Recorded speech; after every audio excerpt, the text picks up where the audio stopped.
Sometimes when your world crashes down, there's some wild messes that happen. So here we reflect back on the wild messes and the crazy era that started Wandering the Wild Mess.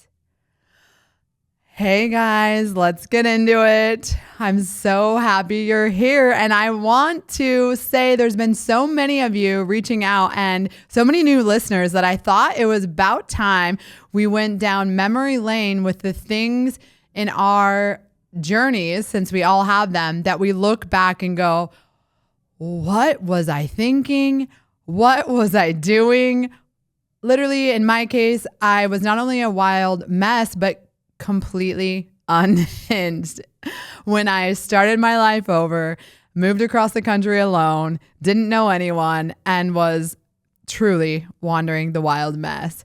And I want to talk to you about some of the stories that made, me who I am as this podcast host that loves to sit and yap with y'all about life and how we all are just trying to figure it out as we go and trust our path no matter how messy it looks. And believe me, y'all, mine looked messy. And I feel like sometimes when I'm up here preaching about mindset and telling you my stories to help you grab some perspective and make your life even better, and that's really my goal here, I also want to remind you that I'm human and not perfect. I'm not saying you thought I was, and kind of reflect back, because sometimes it's you get in you're in the messy middle, and then you start really growing, and you're kind of like, but let maybe not humble myself, but almost like remember where you were. And I thought that these would be good to kind of take you back to some of the things that I've maybe talked about or haven't touched on about the wild messes that was me moving again across. Like when I say this story, by the way, about me moving across the country from Utah, born and raised, only place I ever lived, to Nashville, Tennessee, which I'd never even been to Tennessee in my life. I didn't know, like people ask me now, like, oh, are you moving to Nashville? Everyone's moving to Nashville. Like I didn't know everyone was moving to Nashville 3 years ago. I thought everyone from California was moving to Utah. I didn't know everyone was moving to Nashville. Literally, I didn't. And I'm glad I'm here because people are moving here. It's exciting. There's a lot going on. But like that wasn't my pull to Nashville. And if you listen to the earlier episodes, you know that literally I made that decision on a whim. I was sitting in my front room of my house that I had with my ex-husband, and I thought I want to move, and I ended up thinking, what about Tennessee, even though I'd never been there? And I mapped out the lake town that I live in, like Hendersonville, never even heard of it, and was like, well, this looks pretty close to Nashville. And then I just started looking at houses because I had drank too much wine that night, and I ended up clicking on one, and the rest is history. I came out and visited Hendersonville. And I want to tell you how that kind of started the wild messes that were my life. And in the early first season, for sure, there's lots of that. But let me tell you the unhinged things I was doing when my whole life started over and things shook up. So speaking of me, before I moved to Nashville, it wasn't this immediate thing. I knew I was going to need to move. Like I felt like after my divorce and starting over, and if you've been there, you're like, I just felt like I couldn't live in Utah anymore. And so when I'm making this decision to move to Tennessee, I'm just saying that I don't even know how it's all going to work out. I literally have no idea. Wandering the wild mess. I'm just saying this to people out loud. So it's kind of holding me accountable, but I don't really know the how of any of this. So I ended up going to Hendersonville to look, and I wasn't even doing the Nashville thing. And I went to Hendersonville to look at this house. It was already sold, the one I had looked at, but I was looking around, and I said I knew I was going to live here. Like when I landed, I was like, I'll know if I'm meant to be in Tennessee. Touchdown in BNA, and I was like, yeah, I got to move here. And I hadn't even seen anything yet. So I just knew in my soul, in my heart, and I know you've probably had moments like that where you're like, yeah, this is it. And so I get here, and so I had came 2 other times to visit and just check out the town and decide that I was going to live here. So in one of the times, I came out the holiday before I moved here. So this is 2022. And I literally booked a flight because it was my first like holiday without my being married we weren't officially, like the paperwork was all filled out, but not signed by the judge. And so I didn't want to talk about my divorce with my family. So I was like my extended family. So I was like, I'm just going to book a flight to Nashville and like do the touristy thing because I had never done it the other time that I was there. And so I booked the flight to Nashville. I ended up staying downtown in this hotel, met these random girls from Minnesota, and I have an episode talking about this. And that whole night led me to wanting to go to Jason Aldean's. And if you know, that's like, now that I live here, it's like, that's where I wanted to go. But if you've never been here, that's just kind of like the spot. So I convinced these like girls from Minnesota to go to Jason Aldean's. They wanted to stay on, like they didn't want to go there, but they came with me. We had this whole night. I just randomly get this group of friends. Again, here's me, don't know anybody, have these great girls from Minnesota hanging out with me. And we end up going to Honky Tonk, and I spot this man like sitting somewhere, like watching sports. It was during football. And I remember I just felt like go say something to him, which is kind of like random for me. And so I was just like, oh, you guys watching the game? And all of that led into like him like going in the military, and like he was in the military and he was going to South Korea like in a few weeks and whatever. He ended up being like, I was like, oh, well, we're leaving. The Minnesota girls were leaving and he came with me. He was like, can I come? And I was like, sure. So I end up having a time with this man, la da da da da. And if you listen to the earlier episode, it's like episode 6, like learning that I'll be okay. But I spent one night with that man, having a great time. And then he goes back. He was from Knoxville originally, born and raised. And he lied about his age. There was a lot going on in that story. But I go back home and we're texting. And I remember he texted me and was like, I would be so good to you. And I'm thinking, okay, sure you would, and nothing about it. And so I go home, go to Salt Lake. I didn't even want to go back. And like, I'm telling you all this story because it's like, here's me about to be divorced, only ever lived in Utah, really just had my whole dating life was my ex-husband, right? I met him when I was 21. Like there wasn't really anything significant, other men that were significant minus like, like maybe one other boyfriend. So it was just, it's such a weird thing to look back on. But basically, I get back to Utah and I'm catching up with a friend about this whole ordeal with this man from Knoxville.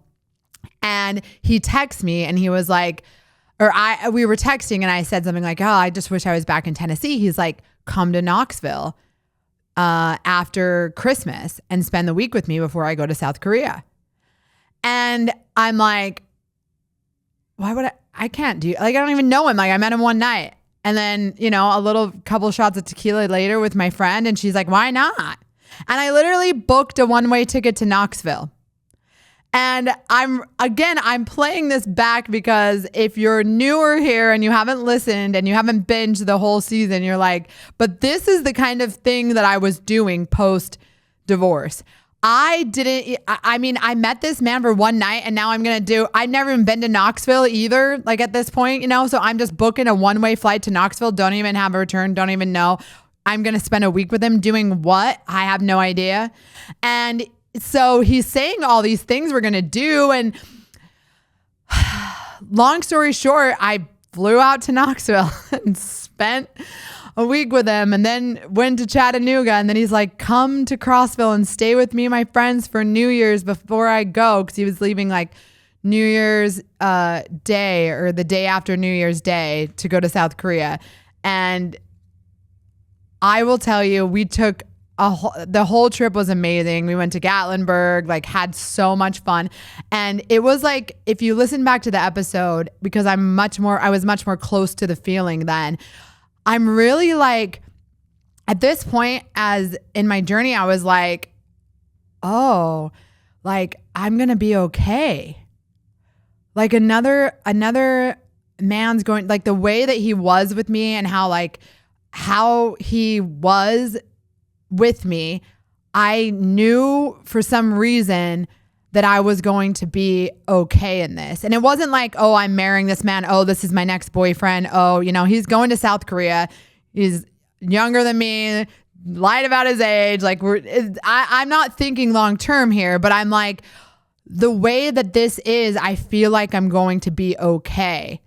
And I realized that he likely entered my life, and I made those unhinged, wild decisions to fly to Knoxville one way to see a man I knew for like less than a day because I needed that reminder. And one of the things that happened in that trip, and I talked about in the episode, which I know this is wild, but when you've only seen so many things or you've only had certain perspectives or experiences, you kind of like don't realize there's different things. So I remember that one of the nights we were going to go back to the hotel, and I was like, oh, but we don't have any beer. And he was like, yeah, it's fine. Like, that's okay.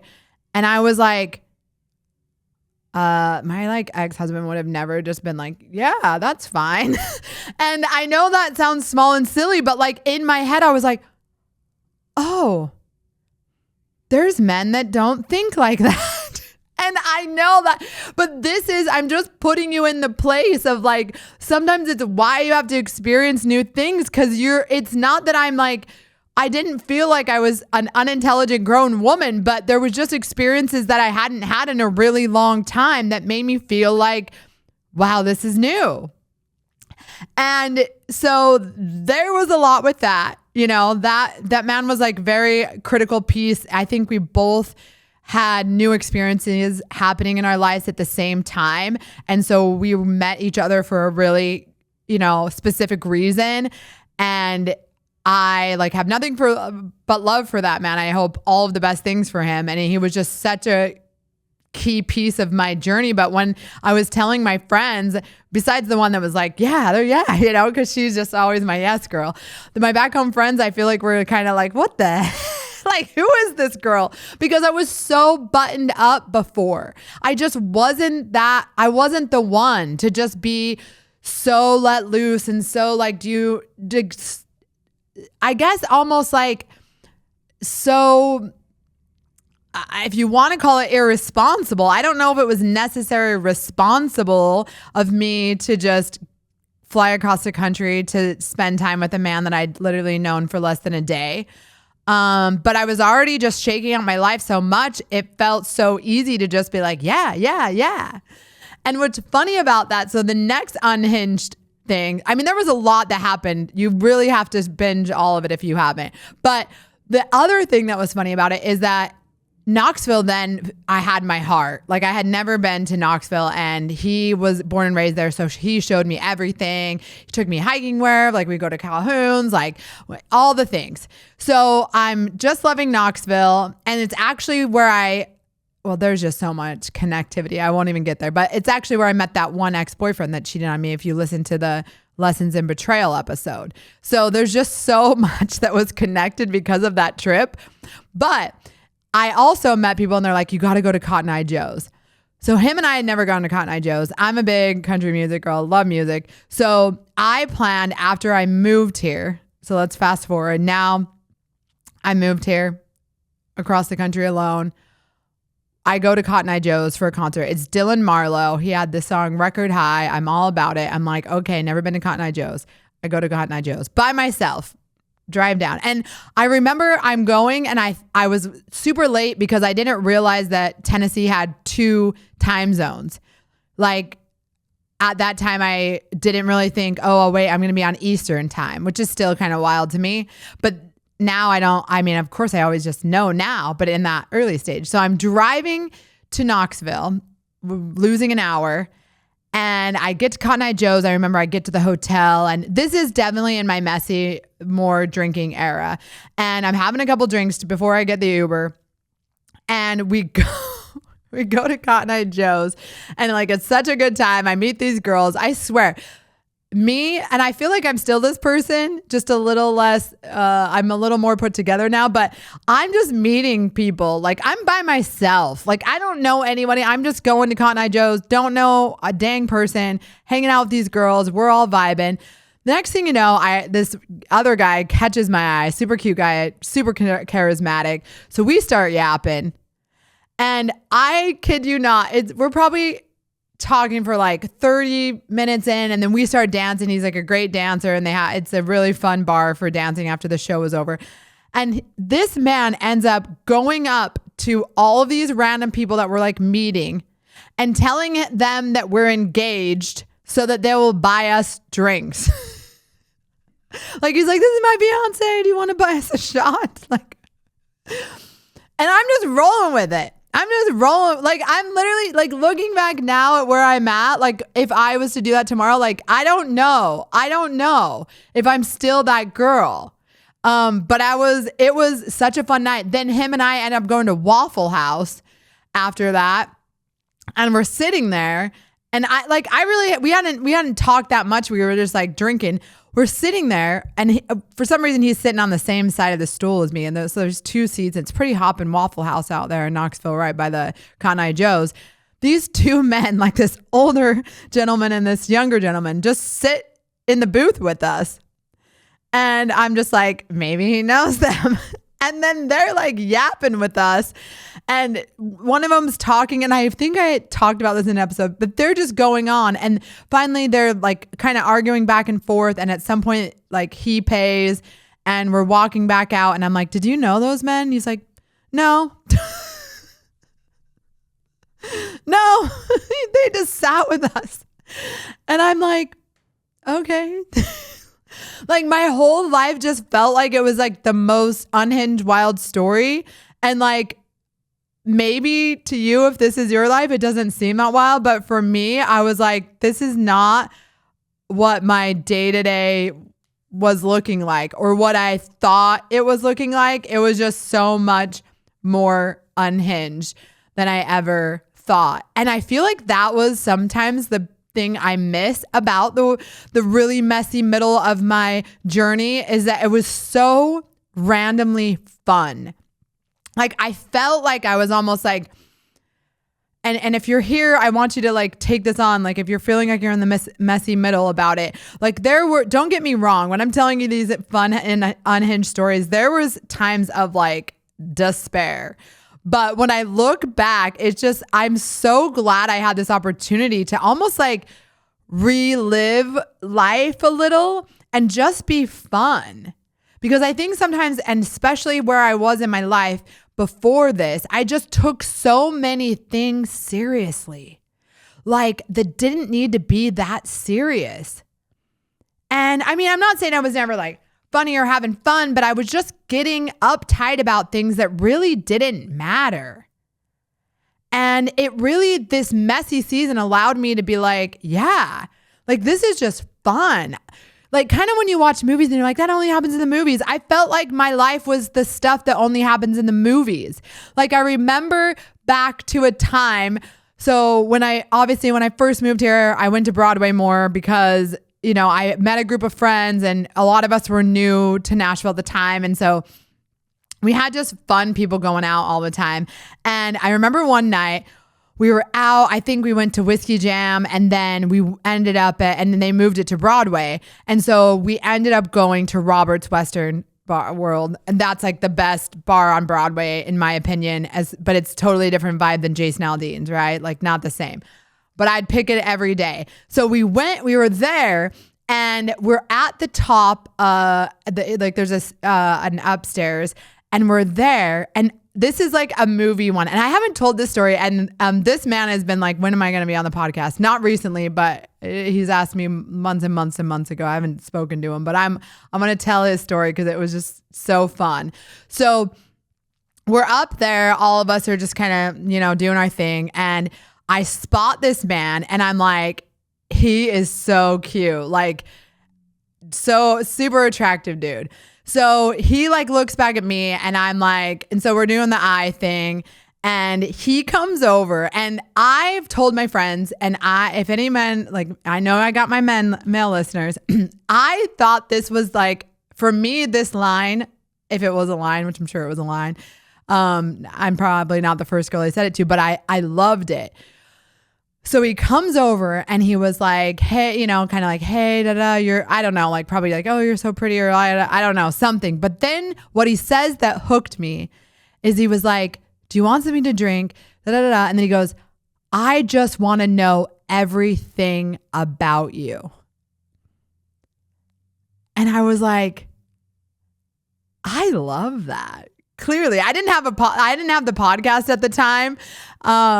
Yeah, I don't think. I'm pretty sure I did not. No. And I just clearly I love to just not this yap. I love to talk about, I learned a lot about him too, but just someone I want to know everything about you. Tell me everything about you. And so we sat there at Robert's, had a beer, and I'm just like kind of telling my story. I think at the time I had the idea that I wanted to start the podcast. I'm talking to him about it. We're just like yapping back and forth. Then we like I have this video of him. We're like dancing around, and he's there with his friends. He's from Canada. He had like played some minor league hockey, and then he was like now doing other things. But I didn't know he was really cute. Dang it. I'm going to let him know that he can listen to this, but it was just such a fun night. So after he leaves his friends and comes back with me, he's like, and this is me in my era. And so I'm like, sure. He's like, I want to meet your dog, blah, blah, blah. So he comes back to my house and we hang out or whatever. And I remember like, and this is in my like sleepover era or whatever. I'm a big cuddling gal. So he comes back to my house and we're just like having a time. And I'm like, this is like the coolest dude. We're just having so much fun. So I offered to like, the next morning I had to meet my friend, and he was staying in Midtown. And again, he's from Canada, so he'd never like been here to Nashville. It was his first time. And I was like, okay, so I'll drive you back to your spot in the morning, because he got the Uber back to our house. And I remember it took forever. He's like, where do you live? Like, it was a whole thing.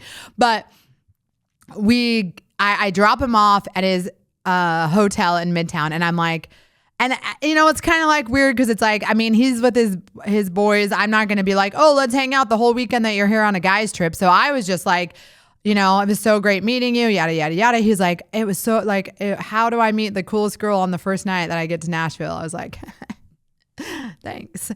But anyway, so then he's like, can I get your number? And I was like, yeah, sure.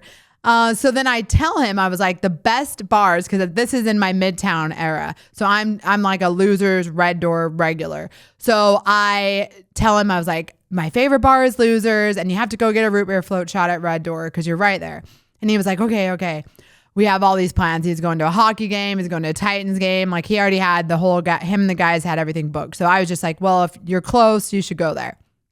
So I let that be. Kid you not. During that time he's there that weekend, we're texting back and forth or whatever. And my friend's like, just invite him out. And I was like, no, I'm not. Like, if he wants to hang out with me, he'll hit me up.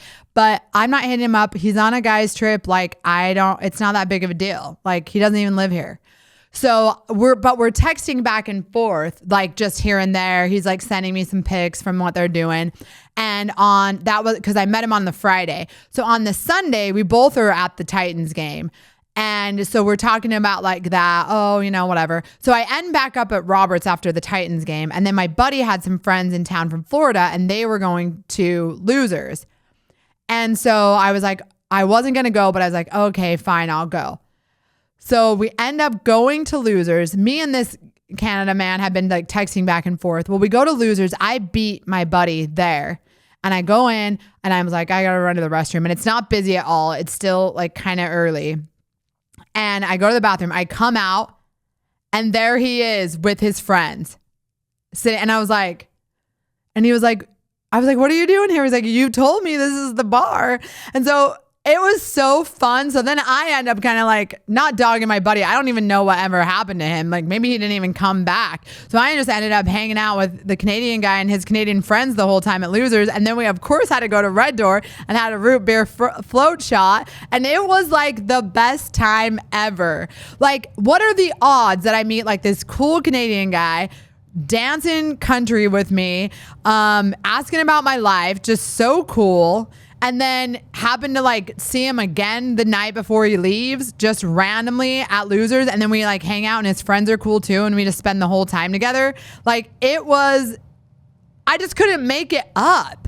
You know, it was just so fun. He was literally like such a cool guy to be around. And I was just like, this is Nashville, like in my head, you know, like this is what you get to do. You just get to meet people from all over the world that you just randomly talk to and they end up being really cool. And it's just so fun. And those were my favorite times about Nashville. And that's kind of probably why I wasn't like dating, because I was just meeting so many cool people all the time, just having the best time ever. And I feel like, I know sometimes I talk about like being single and how like you can go from your heartbreak and whatever right back into a relationship. But I think this time that I had that was messy and fun and just meeting people was so enjoyable and was just kind of like, it's like I picked little pieces from each man that I enjoyed spending time with as like something that like I kind of logged in my mind, like, okay, I want those the way that felt. I liked how that felt. I liked meaning like how they spoke to me, how they talked to me, how they held my hand, where they, you know, all those things. But it was just like these little data points because I had only known one man for so long that I don't know if it would have, I could have picked the things I really liked if I didn't have the opportunity to just have other people in my little wild mess, you know? And the last wild mess aspect I'll say that is a little, and I talked about it a little bit before, is like my Red Door regular phase of life. Like the security guys knew me, like, hey, what's up? Blah, blah, blah. Like I have a friend now that posts some TikToks and she's not a big Red Door girl. And it's so funny whenever she talks about it, 'cause she's like, what are the people doing there? You're not even dancing. There's no music. And I'm like, girl, I don't know. Getting root beer float shots. I don't know. We were just there. It was just the end of the night where you would go. I really can't make it make sense, but you would just go there. And I feel like some of my best times were definitely Losers and Red Door.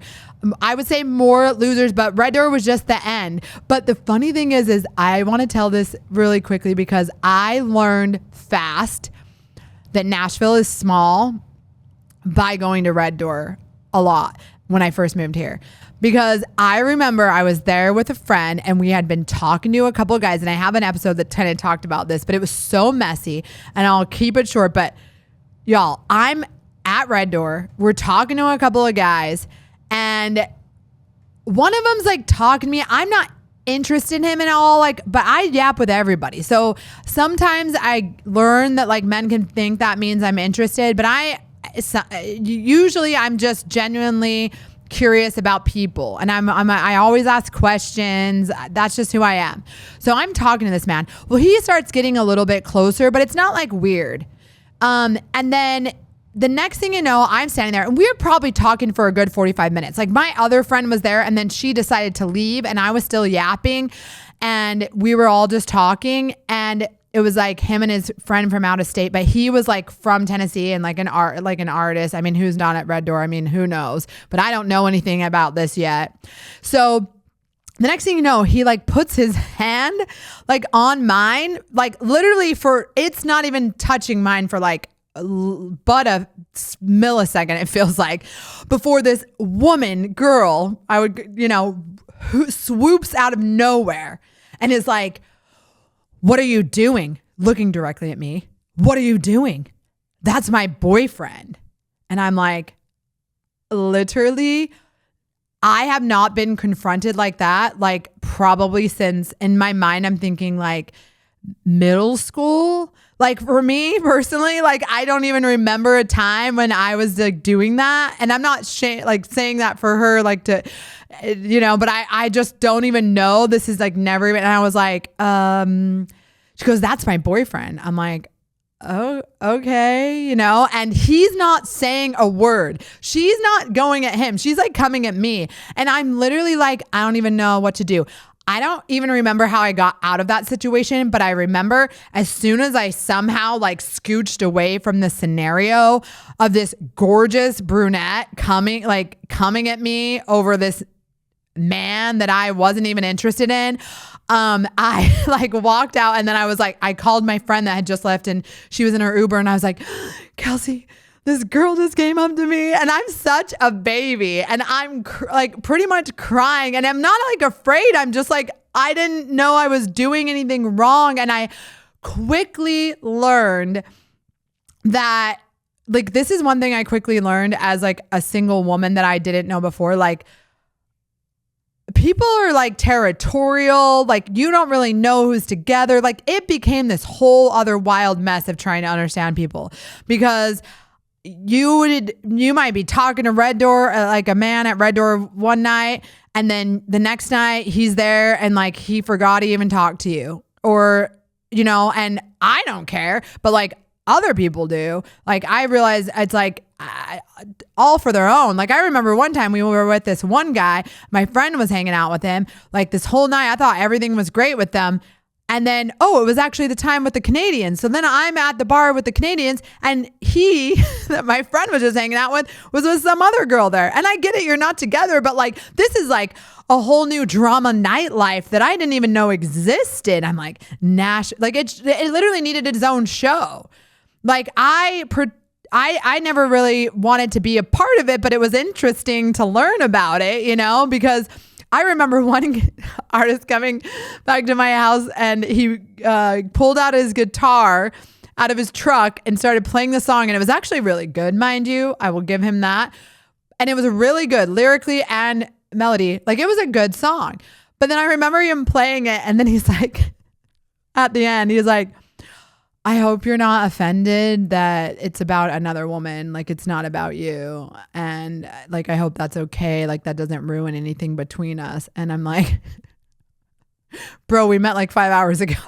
Like clearly this song was not written about me.